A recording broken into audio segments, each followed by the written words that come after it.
Good afternoon and welcome again to All Things Considered on the Canadian Orthodox Broadcasting.ca. I'm looking again today. I think those of you who watch the broadcast or watch this blog at all are aware that I have a great deal of faith in the younger generation. I think they're quite marvelous. And I was looking at the awards to young people under the age of 20 here in Canada, and really quite impressed again by the things that these kids can accomplish. The 14-year-old Maya Burhanpurkur, we have a lot of people from the East. She was acknowledged for setting up a fully functional microbiology lab in her basement at the age of 10. After universities and research institutions told her she was too young to use theirs, where she studied the effects of antibiotics on patients and discovered new properties of an Alzheimer's drug to protect seniors and athletes from heart attacks. It's amazing. 10-year-old, too young to study in a university neurobiology lab, so she creates her own and makes a major discovery in it. 18-year-old Joshua Miller received an award. He was recognized for starting Louder Than Noise, an artistic movement for disenfranchised and bullied youth, to come together and express themselves through poetry, writing, and music in a non-judgmental environment.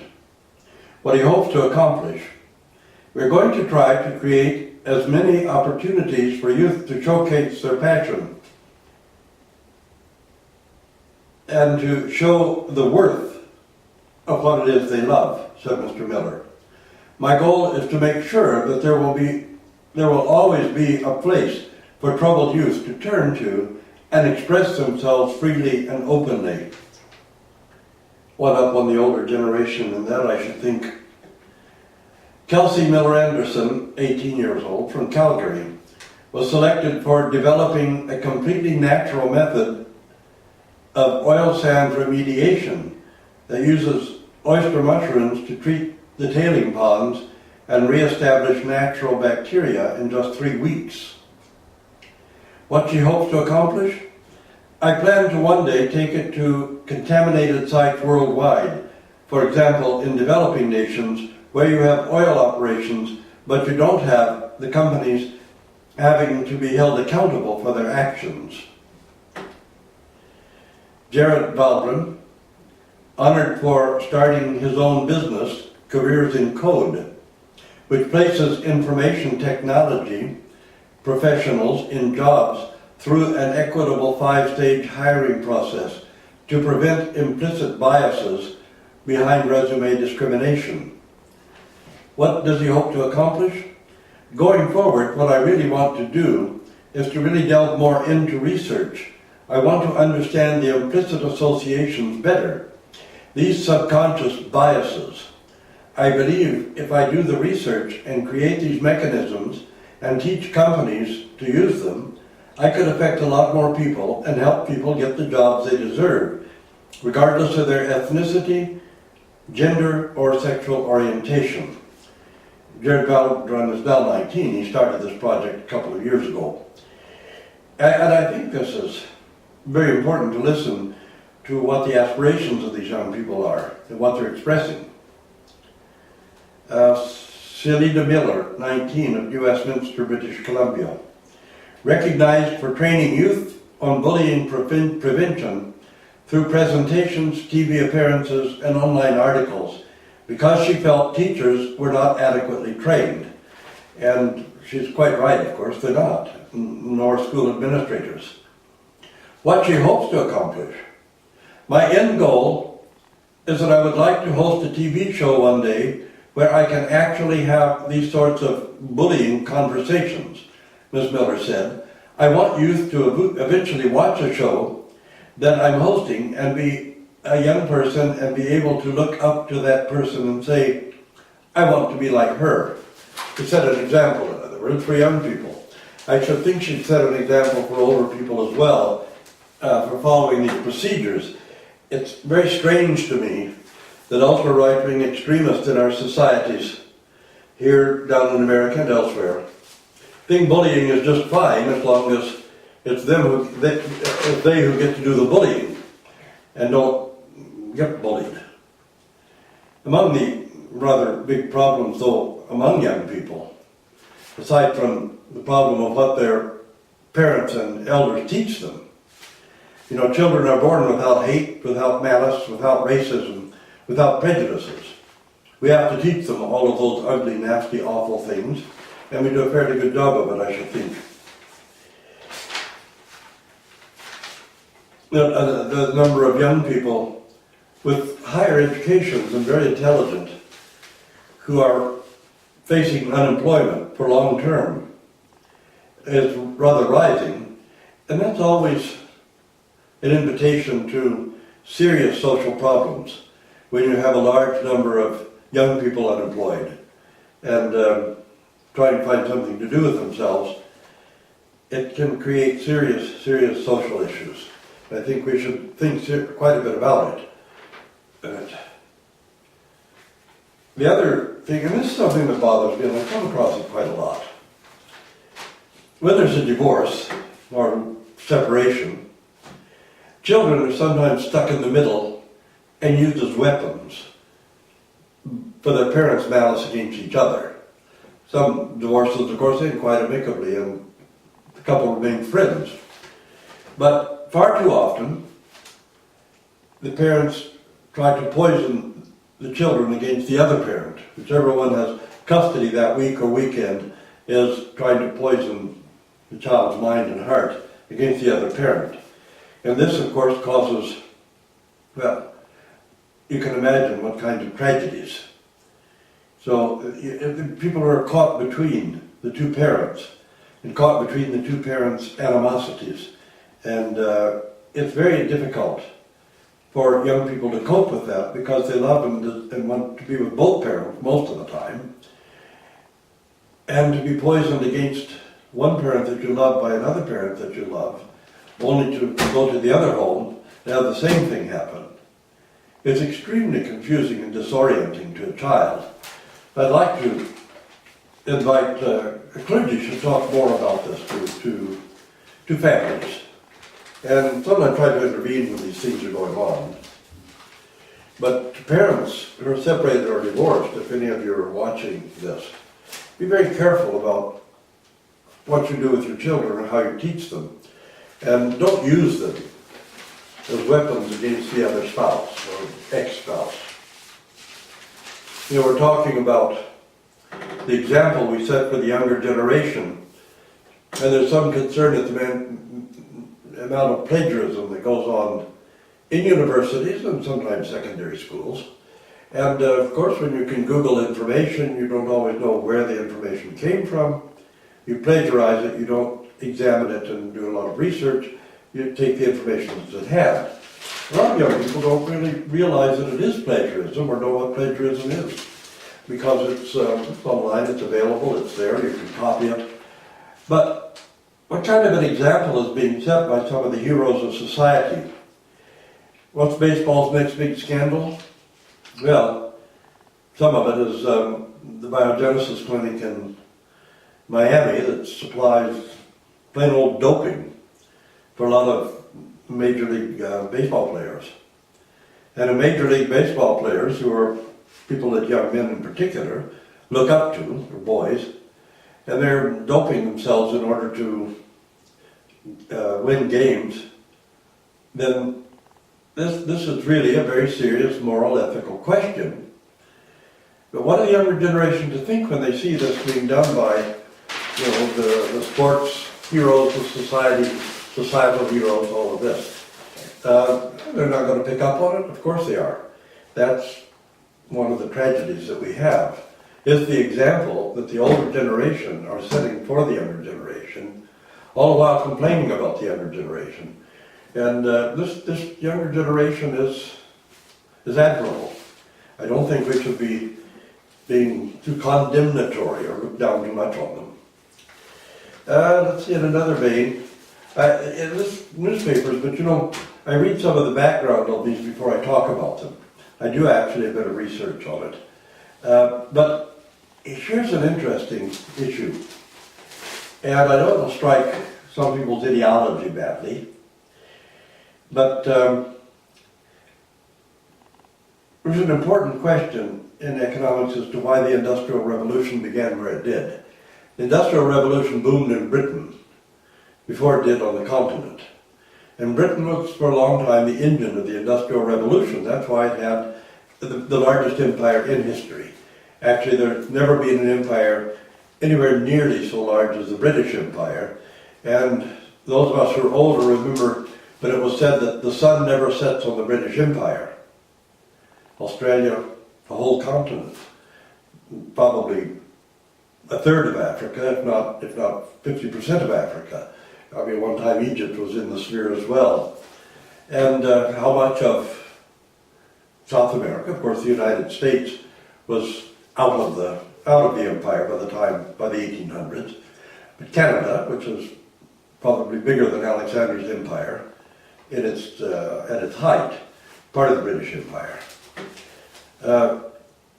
Well, let's take an examination here a little bit of what the editorialist has to say about why Britain was the engine of the global industrial revolution and why it became the wealthiest of the industrial nations. I'm going to read this article. Now, I've looked up a few more things about this, but I'm going to read the article. An important question in economics is why the Industrial Revolution happened when and where it did. Several theories have been offered, but here's really what I think is the most coherent and meaningful theory. The boom in commerce came thanks in part to the welfare state. While China or countries on continental Europe may have had access to technology and commercial institutions, Britain was the first to implement a generous and reliable social safety net. Specifically, the elderly poor law, that is taking care of the elderly poor, or the old poor law, which was passed 1601, but it's still been King James, I think, when the state formally mandated relief for the poor. Where there was more relief, there was less social unrest, more technological innovation, because people were more cushioned from the downside of economic progress and more willing to take risks. It's very counterintuitive to neocons or neoconservatives, who are in fact 19th century liberals, because they think that if you don't give people anything, if you don't give them security, they'll have to, the tacky expression, pull themselves up by their own bootstraps. Actually, that's not the case. What we do in the case where we don't have a social safety net is that we sort of crush people so much that they can't really pull themselves up anymore. And when we have this social safety net, people do tend to take more risks in innovation. It's not just a work ethic that makes countries particularly great. Henry Ford certainly did not invent the automobile. It was invented by Daimler, I believe, in Europe, in Germany. Then, or in France, they had the steam engine type of automobile. But Henry Ford revolutionized, and in a way helped to shape and make America, because he had really innovative ideas and a lot of common sense. When he started to build automobiles, he innovated the assembly line in a way that you could turn out cars every few hours instead of one a week or every few weeks. He also believed that you should pay your employees enough so that everyone who worked for the Ford Motor Car Company would be able to drive a Ford. So it's innovation, not just free enterprise, but innovation that really drives the economy. Ultimately, drives the strength of a nation and its economic strength and growth. We always have to have innovation.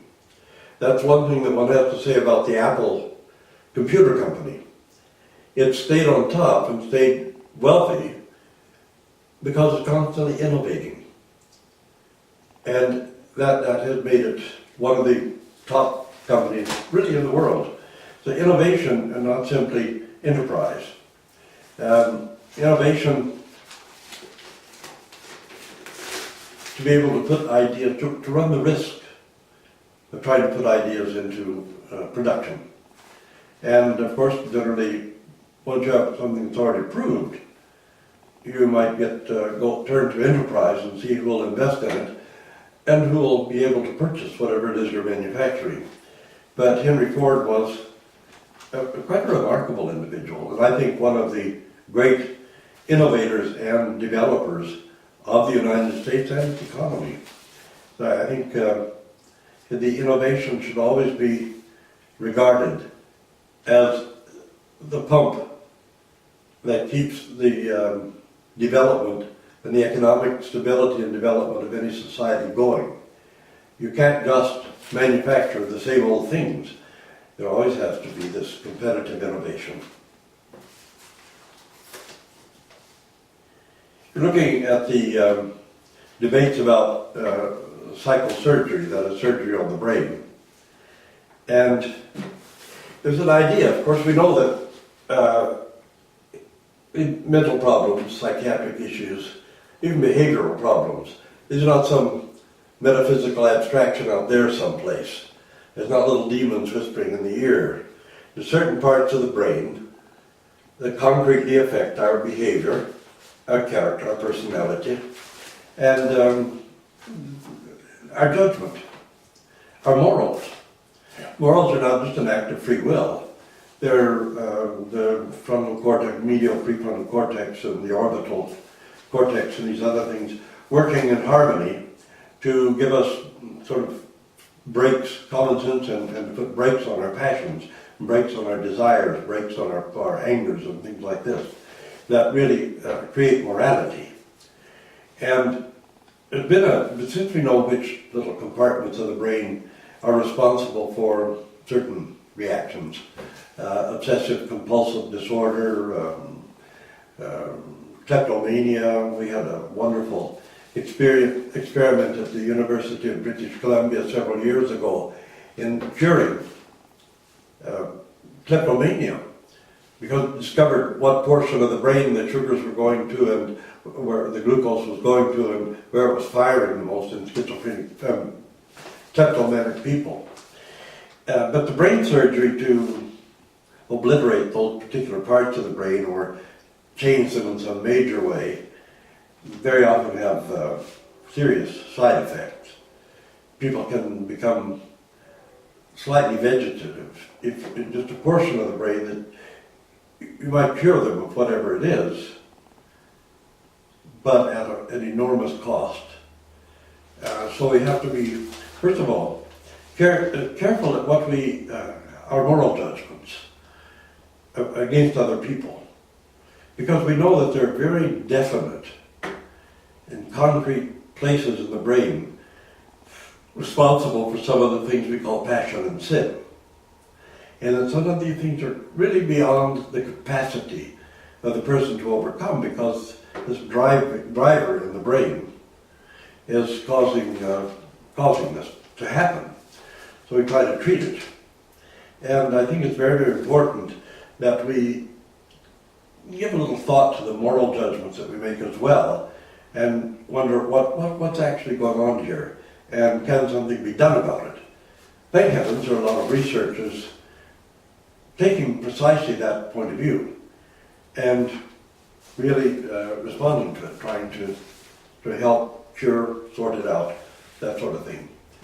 And so these are the things I just rather want to talk about a little bit today, in this All Things Considered. And I again welcome your calls, your converse. I'm going to touch another subject though. I'd gotten an email from someone who in a very accusatory manner said that I support people that are changing their gender and having parts of their organs removed, and for men to become women and women to become men. You know, every time something like this comes up, I realize the savage, vicious cruelty that goes into such ideas and opinions. Because people, from some kind of fear or superstition, make such judgments. I repeat again that approximately 1 in 3,000 young people born here have no definite physical gender. In former times, the doctor used to always gender the person, sometimes regender the person, right away as a newborn. And they would take, well, whatever is easier. If basically the child was perhaps female, perhaps male. If there was a very, very large clitoris, it could be turned into a penis. If there wasn't, most often it's a male who's turned into a female. This actually happens with newborn child because it's easier. At the risk of being vulgar, some doctors would say it's easier to make a hole than a pole. Now, this happens year after year after year until you have thousands of newborn children have been regendered, and many of them have been given the wrong gender, a gender that does not match the brain. But quite apart from that, a person can be born with the brain one gender and the body completely the opposite gender, and the person has absolutely no means by which they can identify with their body. You know, once upon a time, and that's a good way to begin the story, once upon a time, we were under the delusion that gender was learned behavior. Well, heaven, we know better than that, and we've known better than that for literally decades. People are born with one gender of the brain, completely different gender of the body, but your brain has to take precedence because that's where your self-identity is. I mean, your sexual drive, everything, it's in the brain, it isn't in the genitals. The genitals are just poor little things that respond to the brain. And you are what your brain is. You don't think with your genitals, you think with your brain. You don't reason and understand with your genitals, you reason and understand with your brain. So you are what your brain is, regardless of what your body is. It's nice when both of them match, and most of the time it does, but not always, and it's a horrible, nightmarish experience to be trapped in a body that's the opposite gender of what you actually are. So I think people think about this and look into it a little bit more. You know, there are great cautions taken when somebody desires a gender harmonization surgery, that is to bring the body into harmony with the gender of the brain. And we don't actually let people do that. There was a massive lawsuit which theoretically at least put a stop to doctors regendering a baby at birth, or assigning a gender to one who doesn't have a clear gender. Now, by law, we're supposed to wait until the person is old enough to tell the doctors what gender they actually are. Because the brain is where the gender is, not the body. The body's supposed to match the brain, but sometimes it simply doesn't. And consequently, you can't be so cruel and savage and harsh as to force a person to go through life in a kind of bondage, in a kind of prison, trapped in a body that they under no circumstance can actually identify with. I mean, this is beastly, and I think people need to seriously rethink their understanding of these matters. Anyway, thank you, and I'm glad you joined me for this All Things Considered broadcast. I think before long we'll be having a couple of video symposia with various people here, and you know, perhaps we'll get sometime another commentator for All Things Considered. So thank you all, and God bless you, and keep us in your prayers. Send us questions, answers, critiques, disagreements, but do it without vulgar or swear words. That would be something really new and laudable. And in a kind of peaceful manner, where we're actually trying to reason together or discuss something together and see what the outcome is. I mean, I don't mind, a few strong words, of course, but, vulgarity like swearing and cursing, I'd ask that you not do that. That's the main thing. So thank you all again, and God bless you.